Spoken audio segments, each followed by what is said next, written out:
9.1 covers sequences. Today we're going to write algebraic expressions to determine any term in an arithmetic sequence. 3 terms here. Sequence is basically an ordered list of numbers. Term is each number in the list. An arithmetic sequence, this is a big one. This one's going to come up on MCA. Arithmetic. Okay, you're dealing with plus minus here. Something is going to increase or decrease by addition and subtraction, not multiplication and division. So plus minus. Arithmetic sequence is basically a sequence in which the difference between any 2 consecutive terms is the same. So it's going to increase or decrease by a certain amount in that sequence. Example here, it says state whether the sequence 23, 15, 7, -1, -9 is arithmetic. If it is, state the common difference. Write the next 3 terms of the sequence. So what I'm going to go ahead and do is list these terms off. And by doing so, I'm going to make a table. So this is what our table would look like. So here's our table. I have the numbers listed off in order as from our question here. 23 is listed first, so that is going to be the first term. This is the sequence pattern. Here's your second term, your third term, fourth term, fifth term. What we need to figure out is it an arithmetic sequence? So is it increasing or decreasing by a certain amount? If it is, it has the common difference, and that's what we're trying to figure out. That common difference. So the common difference. If it has a common difference, what it asks to do is write the next 3 terms in the sequence. So let's go ahead and figure out that common difference. From 23 to 15, well, that is a decrease by 8. 15 to 7 is a decrease by 8.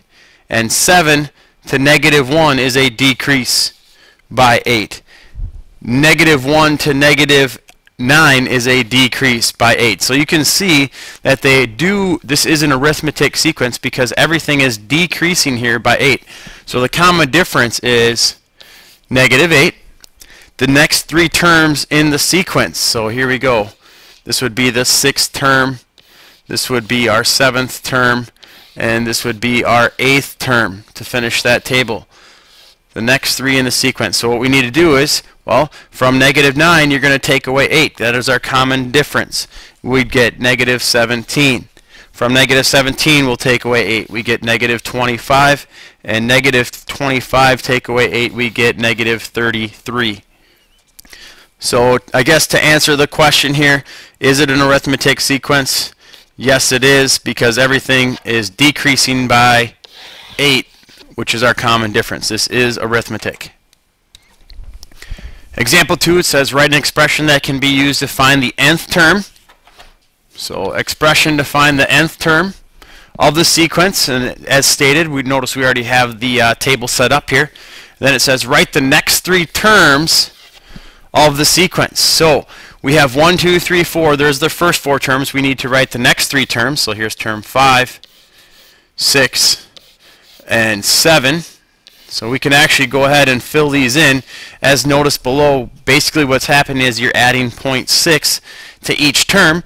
So I'm going to go ahead and add 0.6 to each term, the next one in the sequence. Well, from 2.4, we add 0.6, we get 3. Then we'd have 3.6, and then we'd have 4.2. So that part of the puzzle is done. Now we have to go back and write an expression to find the nth term. How do you find the nth term? Well, this is what you do. In order to find the nth term, what you'll want to use is that arithmetic difference. So we are going to use 0.6 somehow. And the way to do this is I always start with that first term number. You're using n because that's what we're finding, the nth term right out here. So if you basically took 0.6 and multiplied by n, you might get your nth term. What you want to do is check for 3. If it works for 3, it'll work for all of them. So an example, we're going to see if 0.6 times n works. Notice n is on the top. So if I substitute in 1, I take 0.6 times 1, I get 0.6. It works for 1. If I put in 2 for n, 0.6 times 2, because I'm putting in for n, I get 1.2. So far it's checking out. You want to make sure it checks for 3 of them. If it works for 3, it'll work for all of them. So the next one is I'm going to substitute in 3. 3 times 1, or 3 times 0.06 would give me 1.8. So the expression to find the nth term is right there, and that's what I'll put for nth term is 0.6 n. It worked for 3 of them. It worked for all of them. Sometimes you may need to add or subtract, and we'll get into that in actually our next example here. So, example 3, it says transportation. The arithmetic sequence shows the cost of a taxi ride for 1, 2, 3, and 4 miles. What would be the cost of a 9-mile ride? So we have to go all the way down to 9 miles. Now you could go ahead and list this off every time and keep adding your arithmetic sequence of 1.7 until you get down to the 9th term. Personally, what I would like to do is I would personally come up with an equation for it like we did back in, or an expression I should say, like we did back in example 2. We found 0.6n, and we could actually figure out all of those terms. So we're going to do the same thing. We're going to come up with the expression to figure out the 9th term. Here's what we do. Remember, we're going to use our arithmetic sequence of 1.75 somehow. Well, we're going to take 1.75 and multiply by our nth term. In this case, our nth term is talking miles, so I'm going to say m. Now, if you put this into your calculator here, right, here's the number of miles, 1. And if I put that into my expression, and this is going to be variable m for miles, if I put it into this expression over here, 1.75 times 1 will not get me 5.75. It gives me 1.75, correct?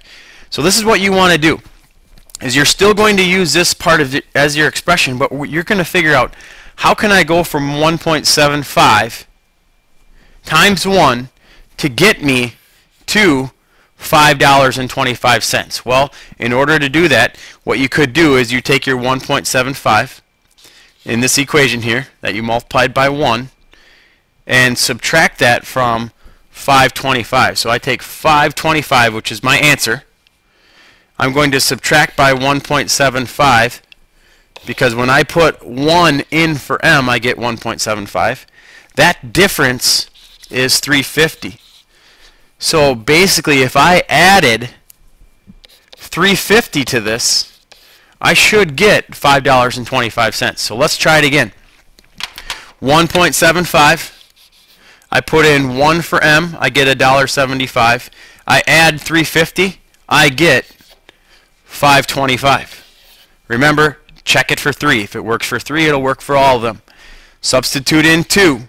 1.75 times 2 plus 350, you get $7. Put in 3 for m. 1.75 times 3 plus 350. I get $8.75. So that expression works. It works for 3. It'll work for all of them. Now, what I need to find out is the cost for 9 miles. So, in order to figure out 9 miles, I'm going to put in 1.75 times 9 plus 350, and I wind up with $19.25 would be the cost there.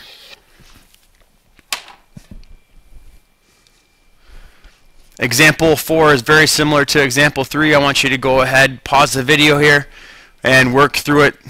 So if you need to refer back to example number 3, notice we found out the intervals right away. The arithmetic sequence over here is +1, +1, +1, right?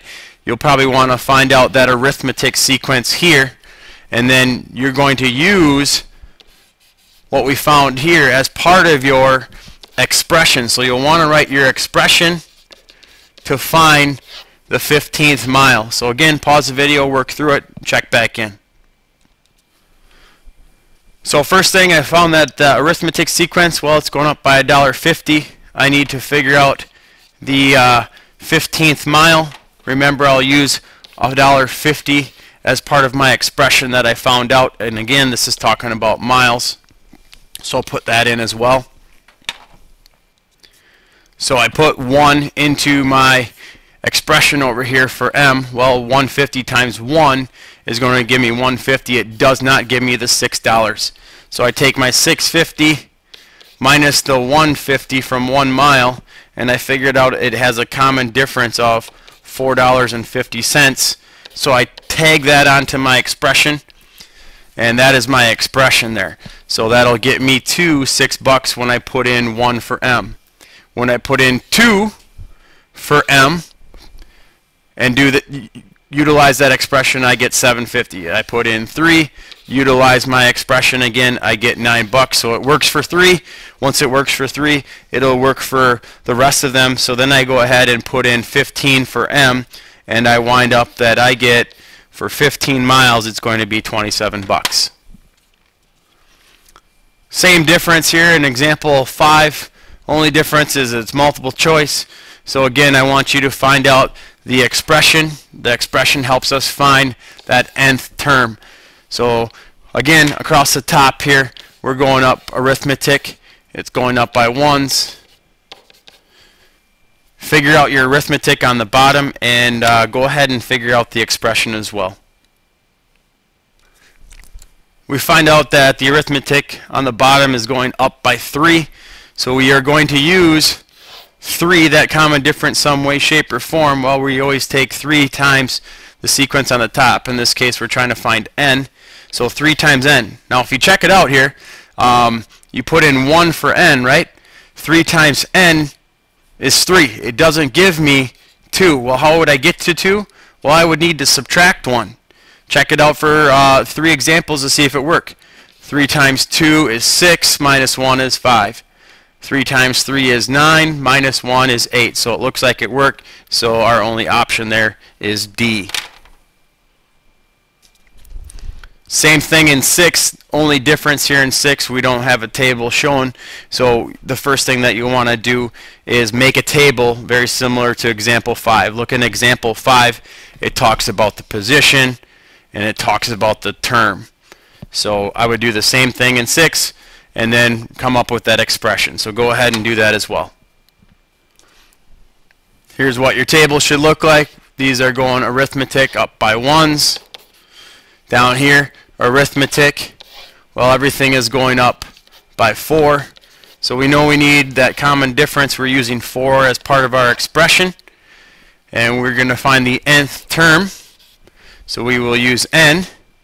So we use 1 here in place of n. 1 times 4 is going to give me 4. Well, we need to get to 7. In order to get to 7, well, you need to add 3. Check it out for the rest of the terms. Well, we put in 2. 4 times 2 is 8, plus 3 is 11. 4 times 3 is 12, plus 3 is 15. Now it works for 3, so this has to be our expression. Again, our answer is D. This will conclude 9-1 sequences.